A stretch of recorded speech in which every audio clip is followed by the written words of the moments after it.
چونکە خەڵک بەس لە بۆ تازیە جلکی ڕەشی لەبەر دەکرد ئێستا گۆرانی بێژەکان هەمووی فێر بووینە قەمیس و پانتۆڵی ڕەش لەبەر دەکەن هەر جلکی ڕەش خەڵک بەس فقط لە بۆ تازیە بەکاری دەهێنا بەس کامگارەوەی کرد کە پێی بڕۆنە لایڤ میوزیک پێی بڕۆنە ناو خەڵکی پێی بڕۆنە دەرێ بە مۆرچی خۆمی دەزانم لەبەر ئەوەیە بەشێکی زۆر خەڵکی تەقلیدی زەناب دەکاتەوە وەڵام ناخۆش دەیە کاک هەڵدێر ئەگەر نە سێ بەشی هەولێر پرسیەوە هەدادەین پرسیارەکەی منەوەیە خەڵکی تەقلید دەکاتەوە ئەم ناخۆش دەیە کاک هەڵدێر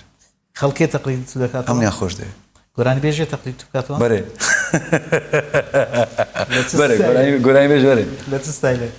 بەخوا لە زۆربەی لە جلک و بەرگێت لە زۆربەی ئەم بەخۆ ماڕەشم لە بۆ کردێ والله سوتفە بوو بانەڵێ سوتفە بوو کاک هەڵدێر وەکو تەقلید مثلا خەڵک ئێستا تێگەیشتیە خەڵک مثلا بە فراوانتر فکر لە شتەکان دەکاتەوە مثلا دەبینی تەقلید کووە مثلا دەبینی کاری ڕاست کووە کاری پێم خۆشە کە بۆ چاوی تەماشا شتانە دەکەن لەوانەیە خەڵکانە کەتی خۆش بێ بەزەوتنی حەز بکەن بە تو بچن